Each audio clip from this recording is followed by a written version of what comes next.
ভাইরা আমার, 7-8 দিন হলো এখনো পর্যন্ত আমরা কিছুই করতে পারলাম না।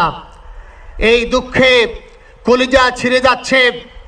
আমরা ওসমান হাদির জন্য দোয়া করি, আমরা ওর সন্তান ওর স্ত্রীর জন্য দোয়া করি। ওর সন্তান মাত্র 8 মাস বয়স। গতকালকে যখন ওর কাছে নিয়ে আসছে, সবাই বাবাকে দেখাবে ওসমান হাদিকে। আমি বললাম কি লাভ হবে, ও তো কোনোদিন ওর বাবার চেহারা কথা বলতে পারবে না। ওর ছেলে আর কোনোদিন জানবে না যে আমার বাবা কেমন ছিল। ভাইরা আমার, ওসমান হাদি আর ফিরে আসবে না। ওসমান, তুমি দেখে যাও, লক্ষ লক্ষ জনতা, তাওহীদি জনতা তোমার জন্য পাগল। ওসমান, তুমি মরো নাই, তুমি আমাদেরকে পাগল বানাই দিয়ে গেছো।